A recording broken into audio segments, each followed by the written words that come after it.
The Nick Scott Effect. The Nick Scott Effect. Nick Scott. Available on Apple Podcasts, Spotify Podcasts, Google Play, SoundCloud, Stitcher, and DJNickScott.com.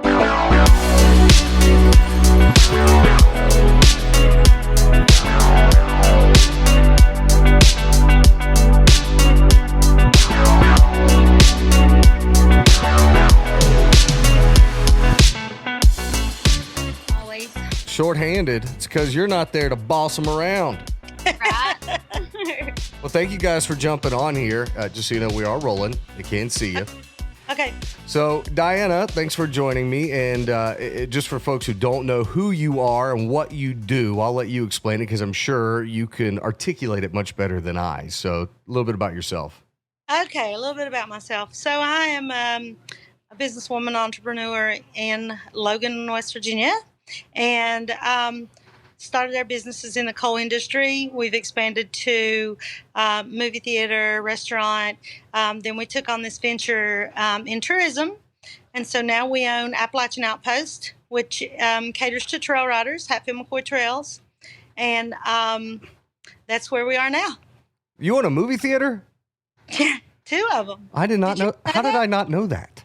I don't know. One in Logan and one in Lewisburg. Wow, I had no idea. Okay. Yeah. So we met through your daughter, Leah. Leah and her husband, Fuji, they own the Broken Axle, which is the restaurant there at Appalachian Outpost, which they've been amazing to me. I've been able to DJ a lot of cool stuff there and hang out with them. But Leah and I actually met, and she might correct me. I know she's there somewhere in the background. She might correct me, but it was probably 10, 12 years ago. It was quite a while. It was about 12 years ago. Yeah, so she was, heavy into the wedding photography. That's how I met her, was as a wedding photographer. And I remember it was crazy. I remember her coming to me because we were doing an event together. It was like a horse rescue fundraiser of some sort. Oh, I remember that. It was in Huntington. Yes. And she came to me and she said, "Hey, my family just bought the old Rita Mall." And I said, "What's a Rita Mall?" You know, I'm from Cincinnati. I've been in West Virginia 16 years, but most of my West Virginia experience has been Charleston, Huntington, you know. So I didn't know what that meant. And she said, it's a piece of property that used to be like a strip mall, and we're going to put cabins on it to cater to trail riders because the Hatfield-McCoy and all these other trails are just booming in Logan. So I was like, man, that's a phenomenal idea. She goes, "Would you DJ our grand opening?" I'm like, "Well, yeah, of course." So, but that was like, I want to say like 2016 or something, 2015. I mean, it was. It was. When did you buy the property? I think it was 2017. Okay, it might have been 17 then. Because I think we bought it. We started negotiating and we bought it in like 2018. I may be 18 or 19, but anyway, we opened in September of 2020. Okay. Yeah. Well, yeah, I remember when you guys opened. Well, I never heard from her after that initial conversation. It was like, "Hey, will you come do this?" And then nothing. I thought, well, that fell through or whatever. Maybe they found someone else.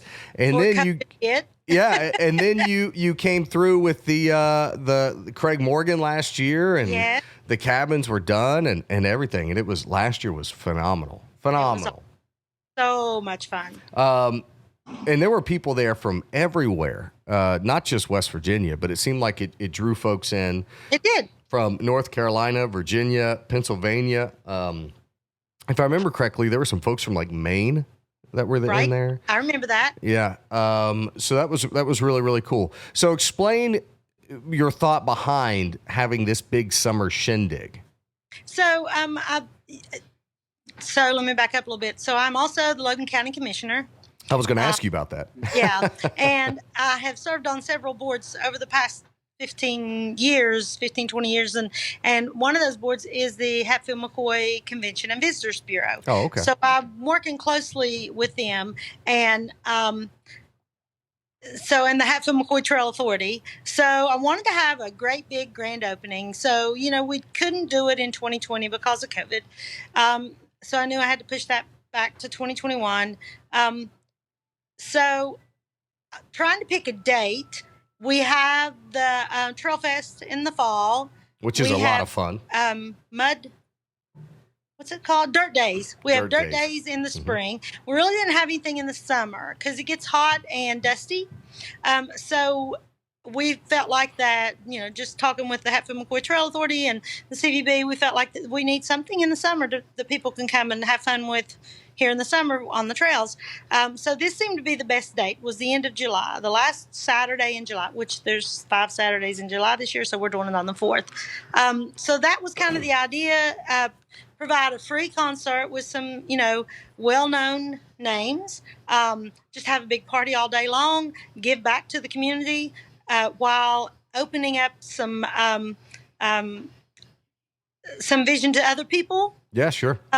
The Outpost has rental place. Like I have storefronts, and I hope to grow those storefronts and add more and more and more amenities that are ancillary to the trails. Yeah, That's our absolutely. whole idea, is to not to you kind of think of competition or sharing the pie. We just want to make a bigger pie. Absolutely. And I think I heard you guys are finally either broke ground or it's already the Parmar, right? We broke ground. Awesome. And that's kind of where the stage was last year, is where that is going in, right? Right. So the stage this year, if you joined us last year, it's going to be in a slightly different location, same property. Correct. It's just going to be over there where we have that big concrete slab that used to be Goodies and Fountain Play. Mm-hmm. Bug used to be Fashion Bug and Goodies, and it's a huge concrete slab. So we're going to just push it back a little. And I think that's a perfect spot because I know last year, how many were there? People were there. 7,000, 8,000? 5,000 to 6,000, maybe more. We had people parked on the highway. Oh, that's cool. Just sitting on their cars, watching down. I don't know if you saw that or not. I was on the back of the stage. I didn't get to see all the way up there. Oh, yeah. They were, lined up against the freeway. They were parked. We had other parking off site. We had on it. So I really can't tell you how many people were there, but it was slammed. Well, the reason I ask is I think over on that concrete slab, and if you've never been there, it'll make sense if you join us next Saturday. But I think if you took that 6,000 people and put them in that area, it would be a much more intimate environment. Right. I think it would fit better. That's what I envision this year. I think we can, you do it the first time, you figure out what to do right the second time. And I'm like you, I think it's going to be a much more intimate. It was kind of spread out. We just have a large piece of property. So this year, I think it's going to be a little bit more intimate, a little bit more fun. I'm not going to be as stressed. Well, as weird as a lot of the COVID rules were last year, that spread out probably was kind of a good thing. But probably. Thankfully, a lot of that stuff is kind of gone off and out of the way. Now this year, I think is going to be, I'm not going to have as many vendors. I had a lot of food vendors and some other like retail vendors. So I've scaled that back, and they're going to be in front of the main office. Okay. Well, you got a great restaurant right there on site. I know, but we don't open the restaurant because that's our, what's it called? Like catering and where you're running food out. That's for the bands and sure. The groups, the people they have to bring with them and all their helpers and things. So plus she would be slammed. You couldn't keep up. Be able to survive that. Yeah. I do remember last year there were a lot of vendors and everything set up on the front there. And I think that would be really cool too. Plus you were mentioning your storefronts. So right. I know you have, is it the Outpost Outfitters right there? Yeah, Outfitters, and this is kind of a little secret. Uh-oh. We're going to have, I have a new coffee ice cream store. Oh, is it open finally? Well, we're going to have it open for the concert. Oh, cool. But I'm not going to have the grand opening. I kind of want a soft opening. I know we'll have a soft opening like Tuesday, Wednesday, Thursday, but it's just ice cream and coffee. Well, so, I know a marginally okay DJ that could help you with a grand opening. Yeah, probably. But look around what's crazy is in March, I DJ'd a throwback party there at the Broken Axle. And I remember Fuji, I think it was like, yeah, we're thinking about putting a coffee shop in there. Yeah. I don't think he said ice cream. He may have. I don't remember, but I remember it was still kind of like you guys were kind of working it out, kind of talking it out. So that's kind of cool. That's off the ground. Well, we've been talking for 10 minutes now. We haven't even told the date. It's next Saturday. Yeah, that's right. If you're listening or watching this is going to be on YouTube. If you want to watch us talk here, if you're listening, this is on Spotify, Apple, and Google Play. Today is Saturday the 16th as we're recording this. So it's going to be next Saturday. Without looking at a calendar, that's the 23rd, right? Yeah, so the 23rd, we have myself. I'll be opening the show like I did last year. It's a tremendous experience for me. So I thank you guys for allowing me to do that. And I tell a lot of my friends in the industry, in the entertainment world with bands, not so much DJs, that we as DJs only add flavor to the event. We have the ability to get the crowd energy up. Yep. So when that band, that headliner or opening act or whatever, when they hit the stage, the crowd's already pumped, ready to go. And I've stressed a million times to promoters to hire more DJs in this role, because I think it's just a I've seen it work with my own two eyes. So hopefully we can catch fire with something here. But last year we had. I'm sorry, say that one more time. I would highly recommend having a DJ get your crowd ready. Absolutely. And last year, it was my first experience with the Davisson brothers, and they killed it. They are a hoot. Yeah. They're so much fun. Yep. And then we had Craig Morgan last year, but this year we have the Davisson brothers back, a West Virginia favorite, and the band Little Texas. Yep. So how did you come to Little Texas this year? We got a list, we work with a promoter and we got a list of people who might be available, and we just kind of narrowed it down based on familiarity and price. Yeah. Price is always a big deal. Right. So we got the best band for our best bang for our buck. And they have a lot of hits, and a lot of people so when you have these older bands,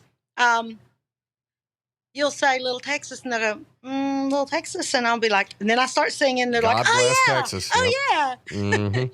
God bless Texas. Yeah.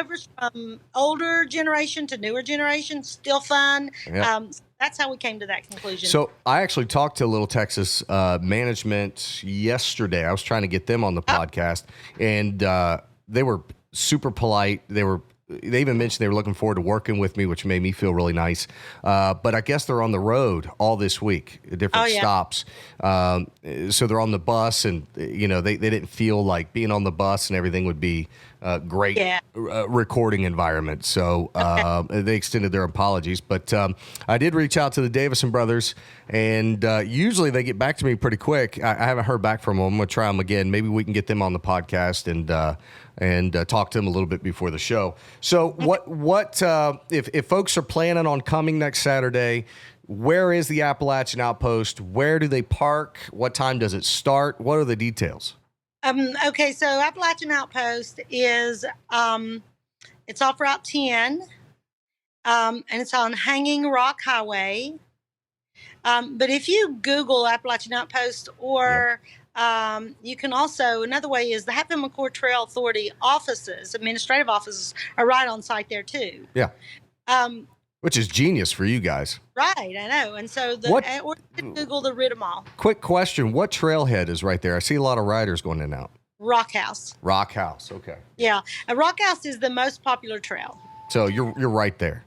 Yes, right there, off of our property onto the Rock House Trail. And so, go ahead. If you're not familiar, if you're like me, an Ohioan who is now an adopted West Virginian, it's super easy. You go down 119, you go through Logan, you go past the Walmart, the very first exit after the Walmart.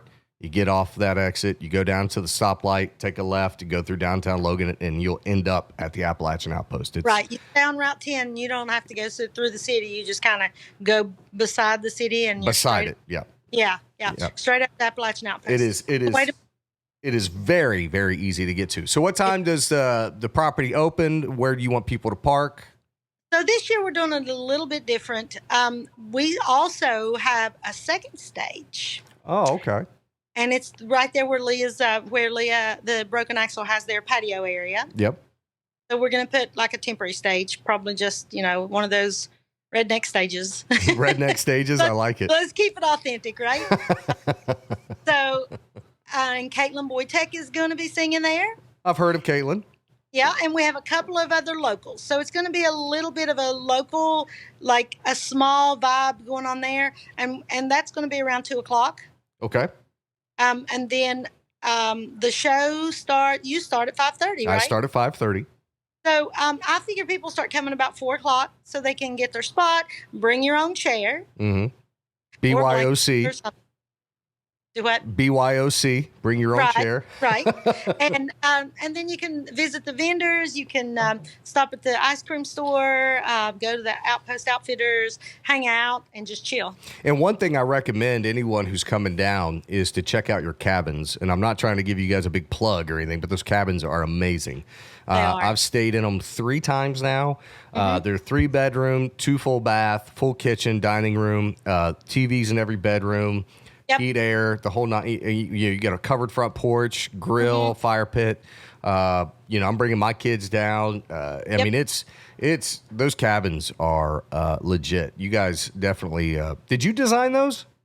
Actually, my husband and it was a collaborative effort between me, my husband, and our contractors. So we had a local contractor that worked on his own, had his own business, and we sweet talked him into coming to work for us. So yeah, they're great. He designed all of those, put them all together, and they're. I think they turned out really well. They have exactly what you need, not too much, and what I envisioned was trying to get more families. Absolutely. So we have the 2 bedrooms, and then we have a pull-out sofa, and then we have the 3rd bedroom on the top in the loft. So I figured, 2 couples with some kids, or 4 grown men, or it's worked out pretty good. Every time I stay at them, I always stay upstairs. Do you really? I don't know why. It's just like it's up there. Got the TV right in front of the bed. The bathroom's right there. The shower's right there. It's just all right there. It's convenient. There you go. So have you guys started thinking about 2023? I have. Can you give us any hints, any names you're thinking about having? I'll tell you who I want. I want 3 Doors Down. Oh, that'd be a great show. But they were not. They said they weren't touring, and then I saw they were at Kings Island like Tuesday. I mean, touring for 2022 or touring for 23? I tried to get them this year. Okay. They're not touring. And then I saw where they're at Kings Island on the 22nd or on Wednesday or something like that. So I thought, darn it. Yeah, that'd be a great show. Go after them this year. Yeah, 2 country shows. I think we're due for a rock show. I think we are too. That'd be great. We need to see if Def Leppard or Motley Crue comes off that stadium tour and comes hang out with us. So I'm not sure if you know this or not, but Hair Supply. Oh yeah, I saw them at Regatta. That's our hometown boy. I did not know that. It's Dylan Vidovich is the lead singer, and he is our Logan Banner guy here in Logan. I had no idea. They did a great job. They do a great job. He's so entertaining, and it's funny. We have a lot of talent in Logan, and people are usually surprised, but that's okay. Best kept secret. Yeah, funny story about me seeing Hair Supply. Nice little plug for them, by the way. So we and I've shared this story before. We were supposed to go on a Caribbean cruise a week and a half ago, and then 2 weeks before, my son tested positive for COVID. He got it at daycare. He got pretty sick. I mean, as a dad, I got pretty worried. We ended up having to take him to the ER, and it was a mess. But Royal Caribbean, we couldn't go on the cruise. So that regatta week, we were supposed to be in the Caribbean. So we literally had nothing to do. So I reached out to the city of Charleston, and they were awesome. They let me come do some stuff and jump in and help out. But the one concert that I made it to was Rick Springfield, and it was just me and my daughter. Because my son was still kind of recovering and everything. And we had tested. We were negative and everything, so we were safe and so forth. By that point, he had it 10, 11 days. So we were technically through all that crap. But anyways, So my daughter and I, of course, she wants ice cream and she wants all this stuff and she wants to ride rides. So we went and rode rides. We got her ice cream. We got her thing. It's ingenious. It is literally diabetes in a bag. It's like 4 glazed donuts with with vanilla ice cream, chocolate syrup, sprinkles, and a cherry on top. And she begged me, Daddy, can I get? And I was like, hey, man, when you're like 65, you're not going to be able to eat that. So, yeah, you can have it now. Right? But by the time we got our food, I got a funnel cake. She got that ice cream. The city of Charleston gave us the VIP sponsor passes. So we were like up above the stage, which was killer seats. And Hair Supply had just started. So I walked up to them starting. I think they had just started or they were mid-song of Sweet Child of Mine. And I remember, I play guitar. I don't know if you know that about me, but I do. And the guitarists were just, I mean, note for note on Sweet Child of Mine. I mean, just slaying it. And then your boy singing, you know, I was like, man, these guys are crushing it. Plus they're in their like pleather pants. Yeah. It's 900 degrees and they're in pleather pants. I was like, I don't want to be the one to have to wash those tonight. Yeah. That's disgusting. But no, they crushed it. And Rick Springfield came out. So I did not know Hair Supply was a local thing. Yeah. And Dylan showed me a picture of himself because it was so hot and he was so, you know, decked out. And it literally looked like he was about to pass out. Oh, I guarantee it. Well, it was so hot. So, and the sun, he had a good time. The sun was hitting straight on the stage. So, yeah, if the stage was like right here and the singers were here, the sun was hitting directly on them. And Rick Springfield came out in a jacket, like a coat. And after the first song, he took it off and he's like, I packed my snow clothes, to which everyone kind of laughed like, do you not know your geography? We're at West Virginia. Come on, man. But no, they killed it. And I tell you what, for us, I looked it up online. He's 72, almost 73 years old. All that. And dude just slayed at that age. Yeah. It was incredible. But anyways. I saw him about 4 years ago in Roanoke, Virginia, and with Richard Marx. Oh, yeah. Yeah. It was a more Clay Center vibe, you know, but it was a great concert. You know, that's a good idea maybe for a summer shindig. Get you a couple of like 80s, 90s acts, you know, and throw together maybe some kind of throwback, you know, with some of those. Yeah, that'd be. I'm going to get this under my belt. And usually we start looking at right after the first of the year because you know, that's when everybody needs a break. And then after the first year, you start hitting it hard for the next year. Is there anything coming up after the Appalachian the Summer Shindig that you want to? We were just talking about it because she's going to put some, I don't know if they're called shade sails or sail shades to put over that patio area where it's so hot. It is. And we were talking about maybe next month having a country throwback night, getting a mechanical bull. Oh, wow. Would that not be fun? That would be fun. My advice, top of mind, is call your insurance provider, your liability provider. But, you know, it's funny. Last year, when I was first exposed to, you know, your property and Leah's restaurant there, the Broken Axle on the property, I remember walking down that patio, and if you've never been there, it kind of goes to a V. And widens up in the back. So the front is kind of short and widens back. And I looked at that and I said, I think I was talking to Fuji at the time, who's Leah's husband, co-owner, those who don't know. I was like, you guys could build a stage here, like a permanent structure. That is our plan. And that's the perfect sound. Like the sound would resonate perfectly in there. You could have local artists. You could have a DJ come rock a party. You could have open mic night. Yeah, I mean, have everything. And you know, you as you mentioned, do stuff in politics. You could have speeches or I mean, it's literally limitless. So the fact that you guys are starting to do that and play with that idea is exciting as an entertainer. That's exciting for me. Well, we you know, we're still under construction. So you'll see construction on the right because we just broke ground for the Parmar station and the convenience store. So, you know, when people come in, I hope you can visualize what it's going to be. Yeah. our final renderings, our plans, because next year, after we get the gas station open, we're going to put in a splash pad. Oh, that'd be dope for the kids. A big one. Like, you know how you see those, I guess they're called wading pools? Yeah.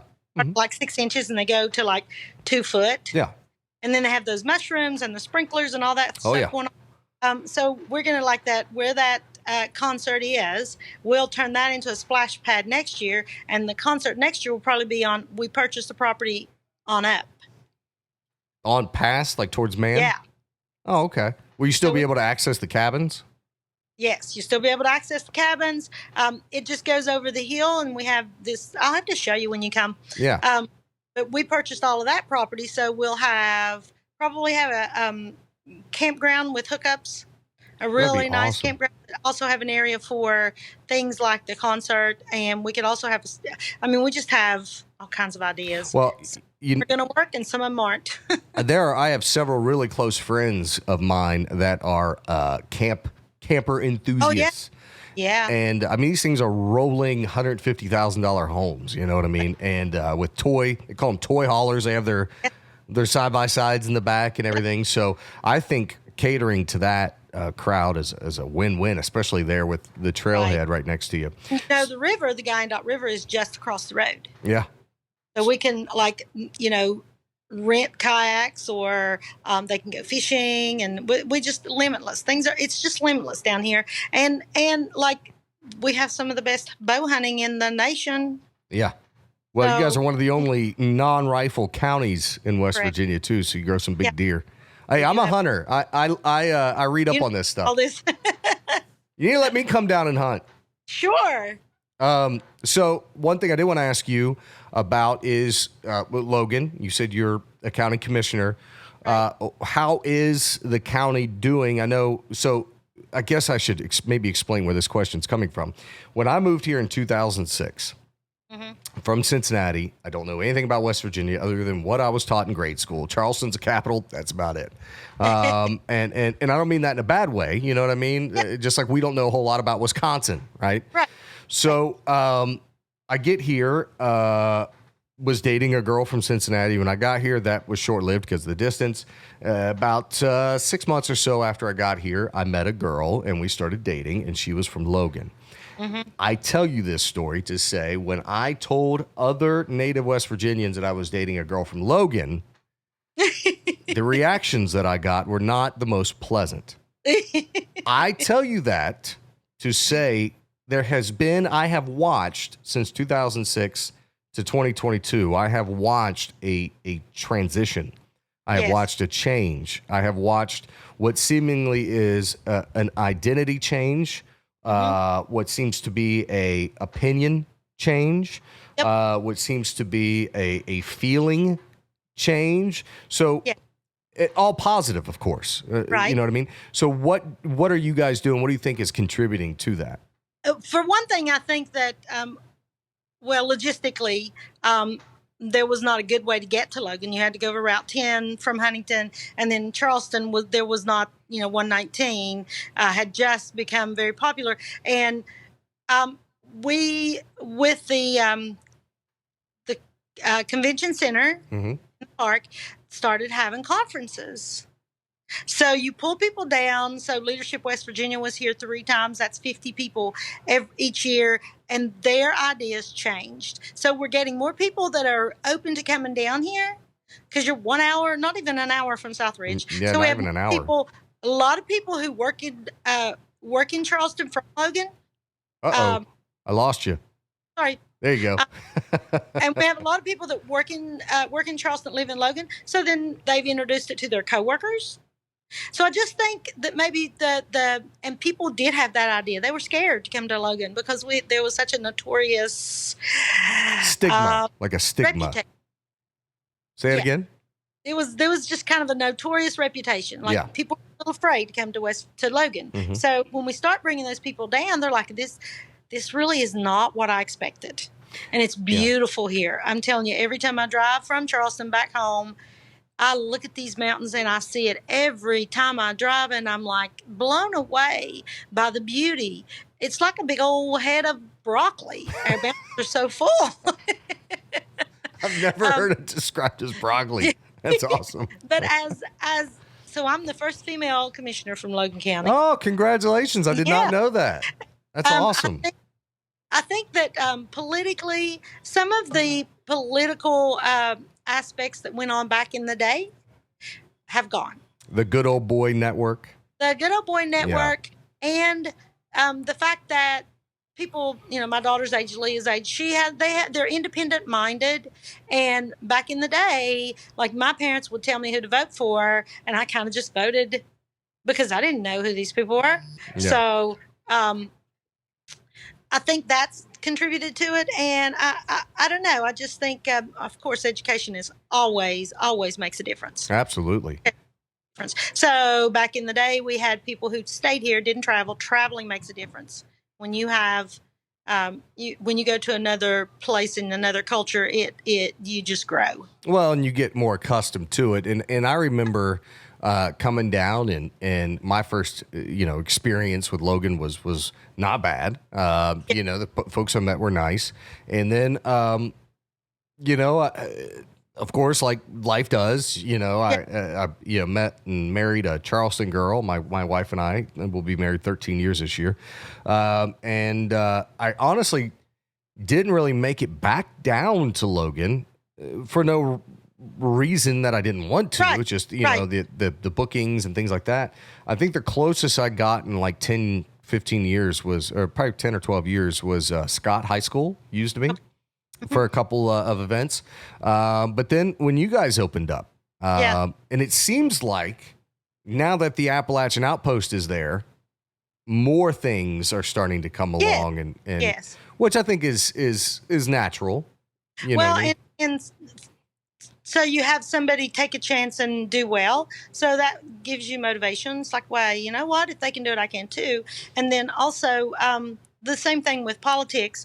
Being the first female county commissioner, I'm hoping that other girls will say, you know what, she can do it, I can too. She can get. I can too. Last time we talked, I promised you I'd get you in touch. Did you and my friend Ben Salango ever? I have not, but boy, he's on my list. Yeah. So Ben, if you don't know Ben, he's a Kanawha County commissioner, and I live in Kanawha County, and then you're a Logan County commissioner, and I thought, man, I need to get these two linked together because they're both county commissioners right next door to one another. I think he's had some great ideas. I do know a few people that like, of course, who doesn't know Amy Goodwin, and then Jane Bostic and some of those people in the city. Yeah, they're amazing.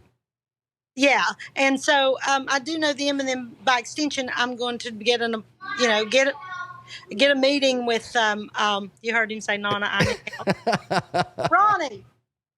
So before we went live, we had a bee sting issue. He's not allergic, is he? He's not allergic, but he was on. He'd gotten on his little tractor. Yeah. There was a bee. Could you all get out of here? So there was a bee in his little tractor thing. Ride on tractor. Sure. And he started screaming, and I was not sure what he was screaming about, and then I realized it was a painful scream. Oh yeah. It scream all the time. Right. And I'm jerking him off of there, trying to jerk him off of there, and then you call. Well, it's funny. The first time I'd heard this phrase was after I moved to West Virginia, but I heard the phrase, they got bit by a bee. Oh. I heard someone say, instead of, back home, you got stung, right? But I heard someone in West Virginia say, oh, he got bit by a bee. And I'm like, I didn't know bees could bite, but maybe that was a thing, I don't know. Yeah, I don't know. Have you heard of wasper? Wasper, yep, I absolutely have. Not a wasp, wasper. Yeah, I got killed a wasper, yeah. Well, I won't keep you on any longer. We talked over a half hour now. I'm very excited to be on stage rocking the party with Davisson Brothers and Little Texas next Saturday. And I'll be there as many years as you guys want to have me. Awesome. We want to have you every year. Yeah, it's so much fun. Next Saturday, that if you're listening or watching this at any time, it's Saturday, July 23rd, 2022. So if you're listening or watching past that date, sorry you missed it. But if you're... year, we have plenty of parking. I'll have security and parking assistance like I did last year, so it won't be hard to navigate and get around. So it's just going to be a really fun time. It is, and it starts at 2 at the Broken Axle with some local bands. I start the main stage at 5:30. If I remember, like last year, I believe Davisson Brothers went on around 6:30. Yep. And they played till about 7:15, 7:30, and then I played another about 30 minutes set during set change, and then Little Texas will be on around 8 or so, if I remember correctly. I can't wait. It's going to be a blast. All right, thank you. I'll see you on Saturday. Thanks.